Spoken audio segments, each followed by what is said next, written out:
This incompetent fraud must leave. My uncle shouted at the board meeting. I quietly opened the patent files and said, "Check the inventor's name." When the documents appeared, the room went silent. The Anderson family had built Meditech Solutions from nothing, or at least that's what my Uncle Robert loved to tell everyone at every company event. Standing at the podium in his perfectly tailored suit, he'd recount how he and my father had started in their garage, two brothers with a dream of revolutionizing medical technology. What he never mentioned was that it was my father, James Anderson, who had been the true innovator, the genius behind the patents that built our empire. And he certainly never mentioned how he'd maneuvered to take control after my father's accident 10 years ago. I'm David Anderson, and this is the story of how I spent 5 years secretly reclaiming my father's legacy, one patent at a time. David, are you even listening? Uncle Robert's voice cut through my thoughts. We were sitting in his corner office, 42 floors above Seattle's bustling tech district. These quarterly reports are unacceptable. R&D costs are through the roof, and we have nothing to show for it. I adjusted my glasses, a gesture that always made him think I was nervous. We're making progress, Uncle Robert. The new neural interface project is a waste of resources. He cut in, tossing the report onto his mahogany desk. The board meeting is next week.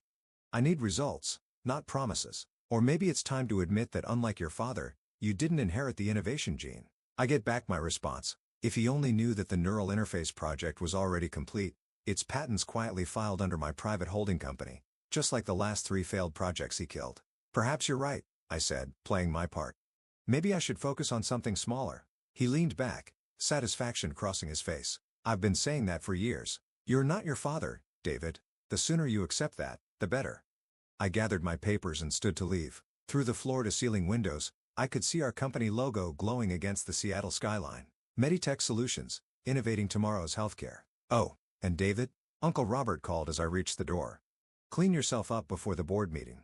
That shabby professor look might have worked in R&D, but you're presenting to the board now. Try to look like an Anderson for once. I nodded and left, walking past the portrait of my father that hung in the corridor. James Anderson smiled down at me, frozen in time before the accident that had left him in a coma, before Uncle Robert had used the crisis to seize control, forcing my mother to sell her shares for a fraction of their worth. I was 17 then, too young to stop it, but not too young to start planning.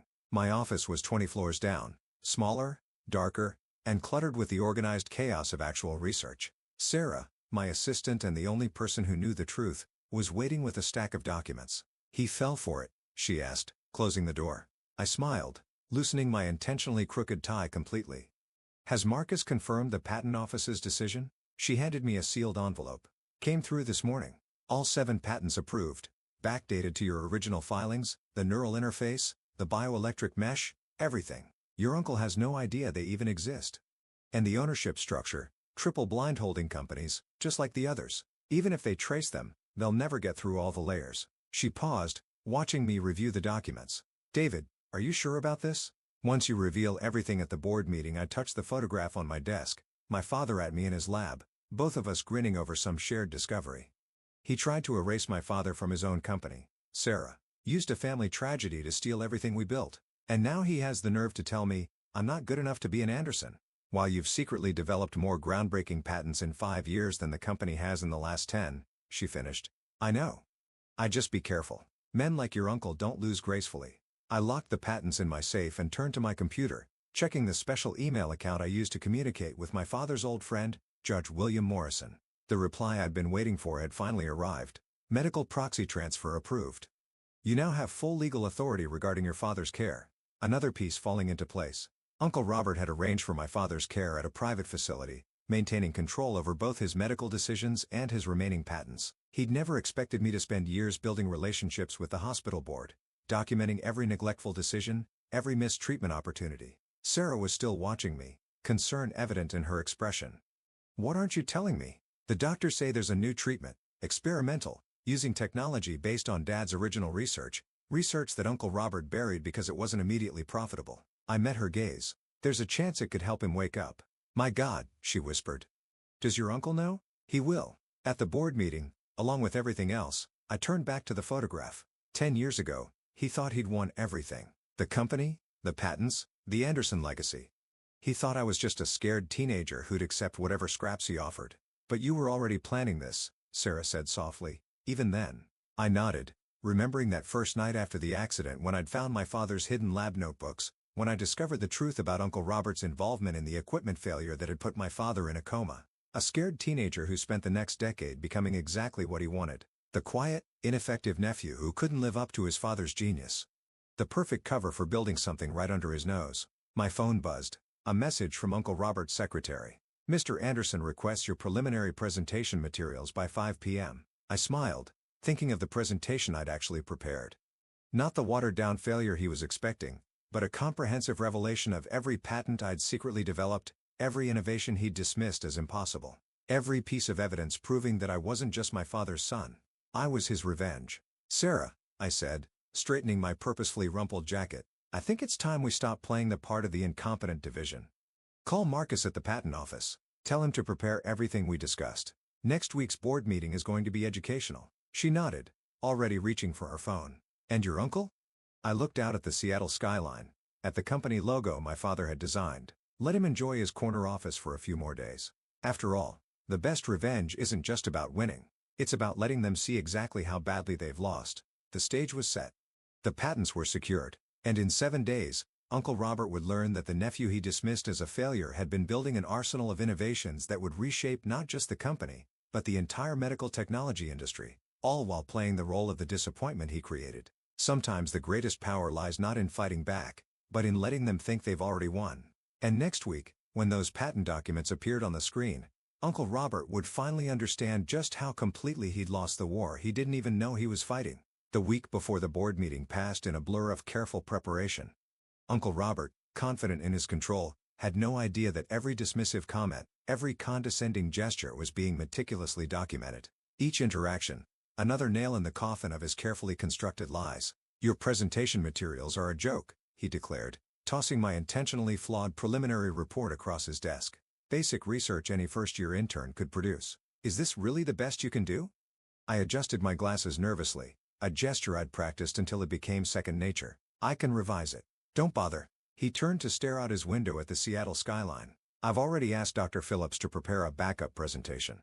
At least he understands what real innovation looks like. Dr. Phillips, the same researcher who had helped Uncle Robert salvage my father's lab equipment 10 years ago. I'd found the evidence in encrypted emails, carefully preserved on backup servers that Robert thought he'd wiped clean. Of course, I mumbled, gathering the scattered papers. Whatever you think is best. His voice stopped me at the door. You know, David, maybe it's time you considered a different career path. Your father, he'd understand. Not everyone inherits the genius gene. I turned, letting him see exactly what he expected. Defeat, resignation, the familiar shame of a son who couldn't measure up. Maybe you're right. Back in my office, Sarah was waiting with the real presentation materials. Everything's ready, she said, closing the door. Marcus confirmed that all patent registrations are now publicly searchable. The timing will be perfect. I unlocked my safe and pulled out a thick folder labeled Project Legacy. Every innovation I developed over the past 5 years, each one building on my father's original research, the neural interface that could revolutionize prosthetic limbs, the bioelectric mesh that could regenerate damaged nerve tissue, and most importantly, the therapeutic protocol that could help patients like my father emerge from long-term comas. The hospital board voted this morning, Sarah continued. They've approved the transfer of your father's care to the new facility. Everything's in place for the treatment to begin next week. I nodded, thinking of the private medical center I'd secretly helped fund, staffed by doctors who'd worked with my father before the accident. Has Uncle Robert noticed any of the preparations? He's too busy damage controlling the Milton contract situation. Sarah smirked.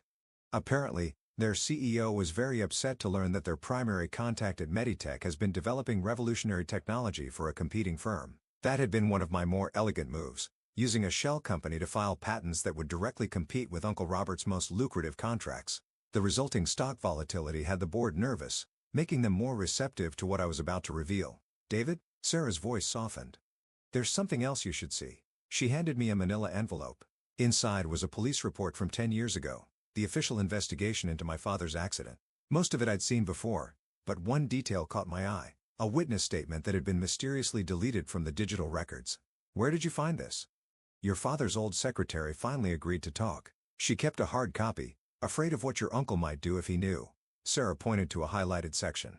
Read this part. The statement described unusual activity in the lab the night before the accident. Someone accessing the equipment after hours, making unauthorized modifications. The witness had reported it to Robert Anderson, who assured her he would handle it personally. The next day, My father was found unconscious in his lab, the victim of an unexplained equipment malfunction. We already knew he was responsible, I said quietly. Yes, but this is proof. Official documentation that he was warned about potential tampering and did nothing. Sarah met my gaze. This isn't just about patents anymore, David. This is criminal negligence at best, attempted murder at worst. I carefully reseal the envelope, have copies sent to every board member's private email, time to arrive during my presentation. The next few days passed in careful orchestration. I made sure to appear distracted and unprepared whenever Uncle Robert was watching. I fumbled equipment during demonstrations, stuttered through progress reports, played the part of the failing son so perfectly that he actually began to feel sorry for me. I've been thinking, he said during our final pre-board meeting, maybe we could find you a position in corporate communications, something less technical. That's very kind, I replied, letting my voice shake slightly. But I'd like to try presenting my research first, one last time. He sighed paternally. If you insist, just try not to embarrass yourself too badly for your father's sake. The morning of the board meeting, I arrived early to find Sarah already in my office, practically vibrating with nervous energy. Marcus called, she reported. The patent office just published everything. Full documentation, complete ownership trails, all of it. She paused. There's no going back after this. I walked to my window, looking down at the city awakening below. Somewhere out there, in a private medical facility, my father lay waiting for the treatment that could bring him back to us. The treatment his own brother had dismissed as impossible. Did you know, I said quietly, that the night before the accident, Dad told me he was planning to remove Uncle Robert from the company. He discovered financial irregularities, unauthorized testing, ethical violations. He was going to present it all at the next board meeting. Sarah's eyes widened. Just like you're doing today. History repeats itself. I turned back to my desk, beginning to gather the real presentation materials. But this time, the son finishes what the father started. My phone buzzed. Uncle Robert's final message before the meeting. Try not to waste too much of the board's time, Dr. Phillips' presentation will cover any gaps. I smiled, thinking of the gaps that were about to be revealed in his own carefully constructed facade. The patents he didn't know existed, the witness statement he thought he buried, the evidence of his involvement in my father's accident. It's time, Sarah said softly. I straightened my tie, no more intentional sloppiness, and picked up my presentation materials. Uncle Robert wanted me to be a failure, I said. He spent 10 years convincing everyone that I couldn't live up to my father's legacy, and instead, I surpassed it, built something bigger than he could imagine. Right under his nose, I headed for the door. Let's go show him exactly what the Anderson genius gene can do. The boardroom awaited, and with it, a reckoning 10 years in the making. Uncle Robert thought he was about to witness my final failure. Instead, he was about to learn that sometimes the greatest innovations aren't just technological. Sometimes they're the careful, patient construction of a truth so powerful, it can shatter a decade of lies with a single presentation. And I had one hell of a presentation ready. The Meditech Solutions boardroom gleamed with power and privilege. 15 board members seated around a massive mahogany table, each representing billions in investment capital. Uncle Robert sat at the head, naturally, with Dr. Phillips at his right hand. I could see them exchanging confident smiles, already anticipating my humiliation. If only they knew. Let's begin, Uncle Robert announced, his voice carrying that familiar note of condescension. David has prepared a presentation on his recent research activities. Try to be patient. A few board members chuckled politely. I stood, connecting my laptop to the room's display system. Sarah sat in the corner, recording everything as planned. Thank you, Uncle Robert, I said, my voice steady. No more nervous adjustments of my glasses. No more practice stumbling. I'd like to discuss the future of medical technology, specifically in neural interfaces and regenerative medicine. We've been through this, Robert interrupted.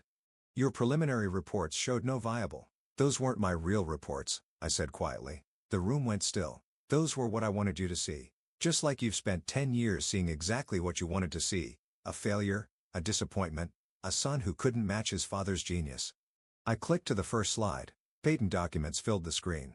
My name clearly listed as inventor, then another, and another. 7 in total, each representing a breakthrough that could revolutionize modern medicine. What is this? Dr. Phillips demanded, shuffling through his papers. These patents aren't in our database because they don't belong to Meditech, I replied. They're registered to my private holdings. Every innovation you dismissed, every project you killed, I developed them independently while playing the role you created for me. Uncle Robert's face had gone pale. This is corporate espionage using company resources for private. Actually, I clicked to the next slide showing detailed financial records. Everything was developed using my own resources. Resources I've been accumulating since I was 17, since the day of my father's accident. The boardroom erupted in whispers. I saw several members checking their phones, no doubt finding the email Sarah had timed to arrive at exactly this moment. The neural interface you called impossible, I continued, my voice gaining strength. It's already in clinical trials. The regenerative mesh you said would never work. 3 major hospitals are preparing to adopt it. And the coma recovery protocol you dismissed as fantasy. I turned directly to my uncle. That begins testing next week on Dad. Robert shot to his feet. He is incompetent. He fraud must believe, he shouted, desperation creeping into his voice. He's trying to steal my brother's legacy. Your brother's legacy? I opened the final file. Let's talk about that legacy, Uncle Robert. Let's talk about what really happened in Dad's lab 10 years ago. The police report appeared on screen. The witness statement highlighted. Then the encrypted emails between Robert and Dr. Phillips discussing equipment modifications, financial records showing money transferred to offshore accounts the day before the accident. You see, I addressed the board directly. My father was planning to remove his brother from the company. He discovered ethical violations, unauthorized testing, financial fraud. He was going to present it all at the next board meeting. I paused, letting the parallel sink in. Sound familiar? Dr. Phillips suddenly stood heading for the door, but 2 security guards, ones I personally hired, blocked his exit. 10 years ago, you thought you'd won everything, I told my uncle who had collapsed back into his chair. The company, the patents, the Anderson legacy. You thought you destroyed one brother and controlled the other. You don't understand, he whispered. I built this company too. I deserve to newly kill your brother, to steal his son's inheritance, to bury innovations that could help millions just because they weren't immediately profitable. I shook my head. No, Uncle Robert, you deserved exactly what you're about to get. On cue, the boardroom doors opened. 2 police detectives entered, followed by my father's old secretary, the witness whose statement had been buried a decade ago. Robert Anderson, the lead detective announced, you're under arrest for attempted murder, corporate fraud, and criminal conspiracy. As they led my uncle away, I turned back to the board. Ladies and gentlemen, you'll find complete documentation of everything I've presented today in your secure emails, along with my proposal for restructuring Meditech's leadership and implementing these new technologies. One by one, they nodded. They were business people after all. They knew a winning proposition when they saw one. The next few hours passed in a blur of signatures, handshakes, and congratulations. By sunset, I stood in my father's old office, my office now, watching the city lights come alive below. Sarah found me there, holding a fresh stack of papers. The hospital called. They're ready to begin your father's treatment whenever you give the word. I touched the photograph on the desk. Dad and me in his lab, both of us grinning. Schedule it for tomorrow. It's time to bring him home. The media's going crazy, she added. Everyone wants to know how the failed son managed to develop 7 groundbreaking patents while pretending to be incompetent. I smiled, thinking of all the roles we play in life. The failed son, the grieving nephew, the secret genius biding his time. Tell them the truth, I said. Tell them I learned from the best. My father taught me that true innovation isn't about appearance or power. It's about patience, dedication, and the quiet certainty that truth eventually prevails. Later that night, I visited Dad in his new medical facility. The doctors were optimistic about the treatment's potential. Even if he didn't fully recover, they expected him to regain consciousness, to finally learn how his son had protected and avenged his legacy. You are right, Dad, I whispered, holding his hand. The Anderson genius didn't skip a generation. It just learned to work in the shadows, waiting for the right moment to step into the light. In the end, the greatest revenge wasn't just reclaiming the patents or exposing Uncle Robert's crimes. It wasn't even about becoming CEO of the company he tried to steal. The greatest revenge was knowing that somewhere in a prison cell, my uncle was finally understanding the truth. He'd spent 10 years mentoring his own destruction, teaching me exactly how to play the role of the failure while building something far greater than he could imagine. And that was the most innovative thing of all, because sometimes the quietest revolutions are the ones that change everything. Sometimes the greatest power lies not in what you show the world, but in what you keep hidden until exactly the right moment. Just ask Uncle Robert. He has plenty of time to think about it now. As for me, I have a company to run, technologies to develop, and most importantly, a father to help heal.